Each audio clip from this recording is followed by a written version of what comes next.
Hi, welcome back to Handful of Stars. My name is Helene Saucedo, and today we're going to be talking about the health line on the hand. So, the health line is a line that starts over down near your thumb, and it shoots up towards your pinky. It's also called the line of Mercury. So this line is indicative of your overall health. It also works on a timeline. Beginning of life is at the bottom of the line, near the bottom of the hand. End of life is up near, right underneath the pinky. So when I look at this line on the hand, I'm looking at, it could be anything health related. It can be mental health, it can be physical health, it can be illness, depression, and oftentimes it's stress as well. So I taught myself palmistry from books from the 1800s, and those were very different times than modern times. So a lot of time, if I read someone who has a health line that just looks like it's fritzed, I ask them if they let stress get to them, because that can really affect our overall health and well-being. So today I have brought in a guest. His name is Mark Tioxon, and he's going to talk to us about his health story, a pretty amazing tale. I'm so happy that he's still here with us today. So, without further ado, it's my good friend Mark. Still alive. Still alive. So, you didn't have a near-death experience, correct? But you, or did you? No, not. But you did not almost one of the die. actual going towards the light near-death experience. It's more my medical condition was. I was so sickly that it was like we don't know which way he could go. He could either start getting better, or he could really continue to not get better and get worse, and then we don't know. Yeah. So. But you're here. Yes. Yes. Yes, which is an interesting thing to. And anytime you're like, I'm still alive. Other than just normally feeling alive, yeah. but going through something and then legitimately being able to say, I'm still alive, yeah. which is kind of fun. And then, yeah. So tell us what happened to you. What was your, so how did you get sick? I don't know. No, it's, so I have autoimmune disease condition called dermatomyositis. And it's one of those things where, like many autoimmunes, where it's not genetic, but they generally don't know where autoimmunes come from. There's some theories, but there's no this is where it absolutely comes from. Right. Which then they'd be able to be like, this is how we're going to treat it. So yeah. they don't really always know how to treat them other than turning off your immune system so that it stops doing whatever it's doing that's hurting you. So. But in the beginning, you didn't know that that's what that was. That was right. It was a long path to figure out, to get a diagnosis. Yeah, exactly. Right? So a few weeks before January of 2018, I woke up and my eye was swollen and it was red. And I actually thought that my son, my 6-year-old at the time, had punched me in the face in his sleep. Yeah. That night or whatever, since we were lying together. And I thought it was going to be a black eye, but it just over the weeks and months, it continually got worse. It got the rest of my face swelled up, and then this redness, which is still here a little bit, but the redness started just creeping and growing, and and throughout that time we went to different doctors to see what it was or could be. So we got different diagnoses, because you don't immediately jump to some sort of really rare autoimmune disease. Right. So it's like cellulitis or some other bacterial infection or flesh-eating bacteria. You start ruling things out, yeah. or just a food allergy, or was allergic. it painful or just uncomfortable? It was very tender and painful in that way, as if it was super swollen, and yeah, but luckily it never broke the skin, so it wasn't it was just really red and it looked real painful, yeah. and it was really tender to the touch, but there was never open sores or anything, fortunately, which would have been you never reached worse. Zombie status. No, fortunately, not in that way. So a lot of sort of allergic reactions to food, but it ended up not being that. Those things happened sort of concurrently with what was going on. And then in about June of last year, 2018, I was on a trip in Phoenix and I got pneumonia flying out there, and it got worse and worse during the time I was out there, but I just thought I'd get through it. Right. And then, not knowing I actually had pneumonia because I'm stubborn and didn't go to the doctor at that time, I flew back to Atlanta. Sorry to everybody on the plane, but I flew back to Atlanta, and immediately, right after getting off the plane, went to urgent care and see if they could give me an inhaler or something just to open up my lungs and then send me on my way. They did not treat me. They said it would be negligent Why? Because it was that bad. Like I needed to go to the ER from there. They said no. Were they listening to you and like? Yeah, no, they did X-rays and like gosh. so they could see that I was in much worse condition than I thought, obviously. Yeah. And sometimes you don't know how sick you are until somebody actually tells you, right? You know, because you've been going along and it just kind of creeps up on you. So and that was the beginning. Right? And that was the beginning. Of hospitals. I just never really healed from that. I got over the pneumonia as far as the bacterial and viral infections and stuff, but like my body did not recover and it wasn't recovering. So then eventually we finally saw a rheumatologist, and unlike some autoimmune conditions where the symptoms are so spread out and it's hard to really put together the puzzle pieces that you have, mine were present and showing all at once. On top of it, dermatomyositis fortunately shows up on blood tests as far as the antibodies. So it was relatively easy for her to concretely diagnose me correctly. Right. So we got that diagnosis and we're like, great, now we know what this is. It's not just some mystery illness anymore. We sort of have good evidence, and this seems like a great rheumatologist who could tell everything. Right. At that point, I'd lost about 65 pounds over the 6 to 7 months of muscle and movement tissue, so including ligaments and tendons, and which is tricky because you tend to think of like muscle loss, like your major muscles that stop your movement and everything else, but the things that stop us from falling most of the time are the tendons and ligaments and really the stabilizer muscles. So we don't fall a lot of times because we are able to catch ourselves, but when you can't catch yourself, that's when you fall and it's really dangerous. I remember seeing photos of you with like a walker. Oh yeah. Or like you couldn't even get up on the walker. It was, on top of the extreme muscle loss and weakness, is my lungs didn't work. So then I also wasn't getting oxygen into my bloodstream. So my blood oxygen saturation, the amount of O2 in your blood, they say like normal people's like 95 to 100, and then anything below 95 regularly is pretty low. So mine would dip down to like 79, 75%, just taking a few steps. So my lungs were considerably bad. Yes. Which on top of just being weak and everything else, and you can't breathe. So my heart was like working overtime just to try to compensate the whole thing. So all the systems were not in good shape. Most of the people that still die from dermatomyositis or any of those conditions, it's not necessarily the condition itself, it's the sort of surrounding things that happen to it. You know, it's like your organs start to shut down or something like that. So while it's not specifically that, the things that it causes will do the real bad stuff to you. So how did you get to where you are now? So because after I was home for a few months, I eventually ended up losing about 85 pounds. I'm just muscle and tissue and everything else. So I literally, when I got home, for 2 months straight, I just ate whatever I wanted. So lots of fast food and everything. I mean, everything, because I was just trying to gain weight and I didn't feel like I could do that off of just healthy vegetables.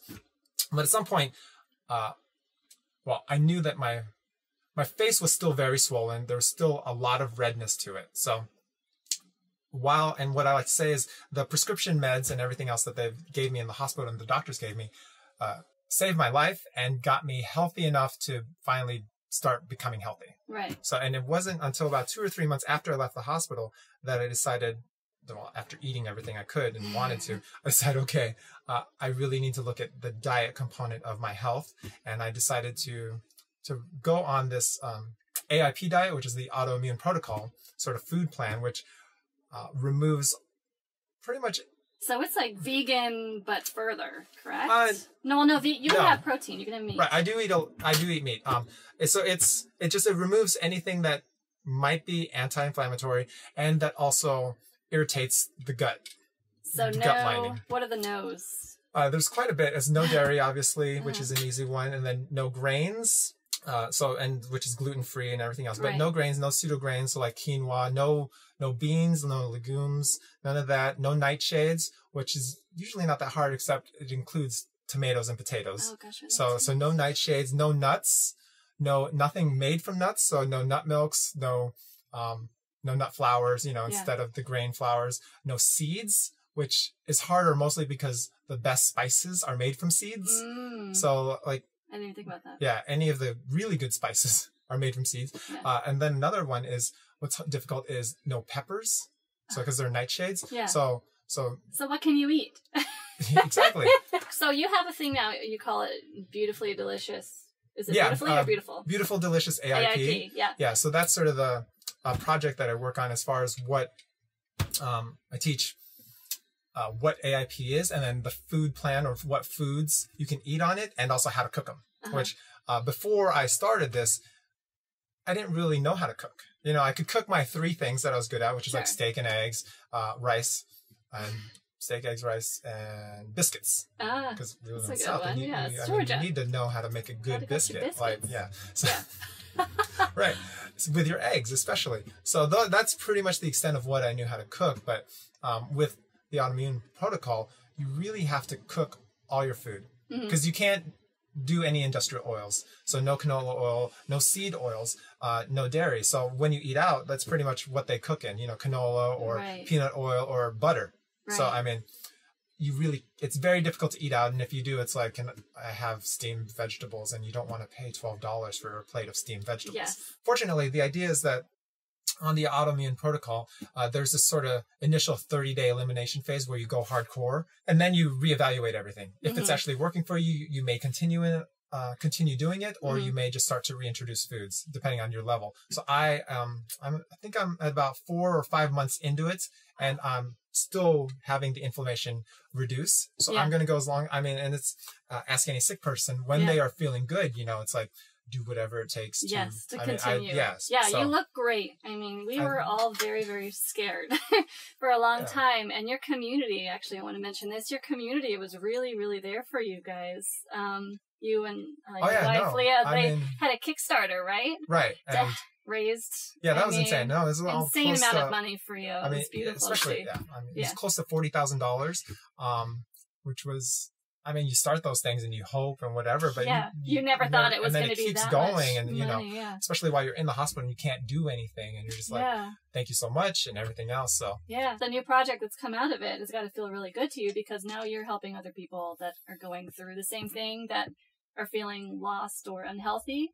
I swear to God, half the people I talk to when I'm reading palms and I mention health have autoimmune disorders or diseases of some sort, and I don't know why has it gotten to be such a big thing. Is it just our foods that? It's like just in the same way that the cure or the way to heal is not going to be one single thing. Yeah. It is overall our environment, our foods. So on top of things that are out of our control, as far as like the system and like chemicals and whatever. Yes. You could go as far as like, depending on what you think, to be like just the 5G band radiation, the frequencies. So I'm sure it's not just one thing, on top of maybe just some form of human evolution. So you could go a lot of, without going into just like aliens affecting us. Right. Not that that's a thing, but it could be. It could be.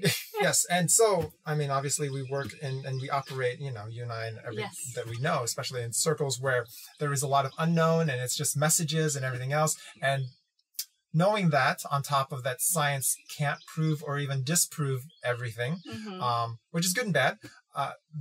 However, if there are results, then who cares where it's coming from? To some degree, be aware of it. Just know that, like, you depending on where you are in your sort of journey of health, you do need to try many things, because they're not going to work for everybody else. And that, which to some degree, this is what science wants to happen. They want this cure to work for a large percentage, enough to for it to be acceptable or as proven as working. Even medicines that are proven as working don't work for, So you are working on, or you have worked on a cookbook. Is that going to be released on? Yeah.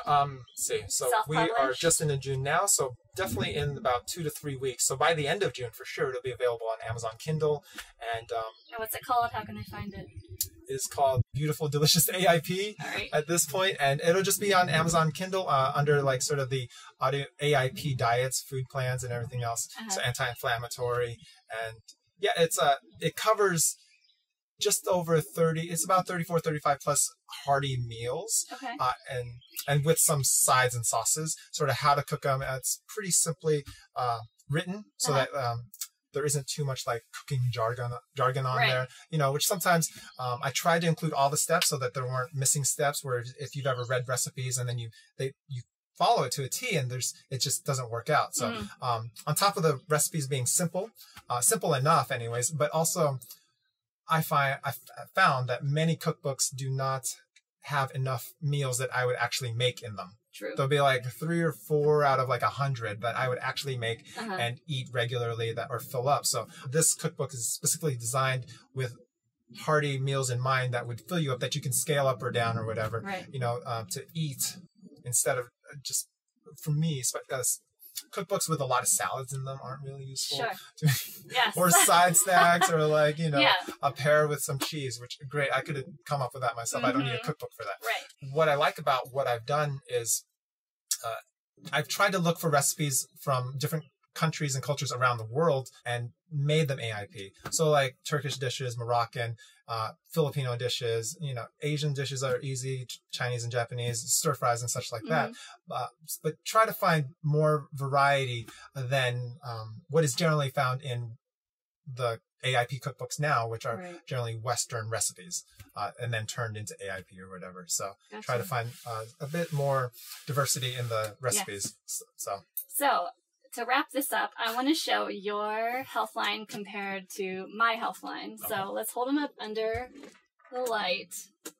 Mine, again, is right here. Do you see how straight that is? It goes straight up and it's deep with no breaks or curves or anything. Yes. I am very lucky. I've been pretty healthy. Everybody in my family has diabetes. Not me yet. Here's yours. You can see this is beginning of life to midlife, and then it's a complete jump. So that's a shift in energy. Like, it's just a complete, the rug's pulled out from underneath, and then it continues to go up. Oh, good. Well, when I first looked at your hand earlier, I was looking on your lifeline because I wanted to see, how close you got to kind of losing some of your, life force there. And you have this little triangle here, and that's it's like protection and resilience. So I would imagine that is what that's for. But I remember I looked at your palm, not that, it was before you got sick, remember? But I remember you asking me about your health.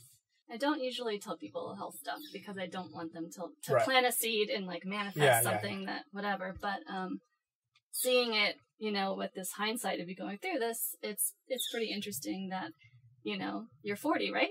Yes. So that is midlife, and that's where that big jump is happening. So not only do we have this kind of validation in your health line where you have that shift in energy, your line of stability is this one right here that comes up the center of your hand.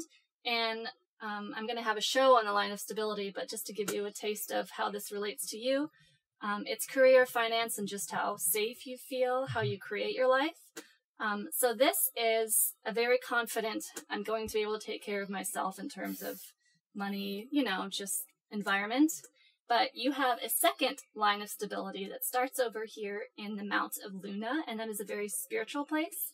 And they come together like this. Oh, wow. So what that would tell me is that what's happened to you has happened for a reason, and it's getting you closer to your life purpose if you choose to subscribe to that. And I do. Good. It's more of a spiritual journey, and it sounds like that's kind of, you can go through something like that and not see life in a different way, however you define spirituality. But they're going to work together now, like that piece of yourself that has probably come out of the transformation of what just happened to you. Yeah. Yeah. I'll accept that. Yeah. It's a good thing. I want to see if there's anything else on your hand. Let me see this one. Sure. That's a pretty... So it's over here as well. It's not quite as realized, but that's probably because you haven't quite realized what all of that is yet. They're growing together this way. All right. Yes. So tell us where we can find you online. Oh, it's super simple. Website is Beautiful Delicious AIP. Generally, the people that would like or should try the autoimmune protocol is people that have been going through some sort of illness, whether it's a mystery illness, and they know that food is a major component to their healing process. So there are many different diets that are needed to sort of explore that. I feel like the autoimmune protocol is a good beginner diet and might be the one you want or need, but it's a good one to really sort out beginning and sort out which diet you may go and which direction as far as your healing in regards to foods. If they have those questions or if they need more guidance as far as what the AIP diet is, they can obviously check out my website at Beautiful Delicious AIP, or they can even just message me through Instagram at Leah and Mark. Perfect. Yeah. Awesome. So. Thank you so much, Mark. No, thank you for having me. It's All right. super awesome. We have to wave to the camera Oh, good. like this. Yay.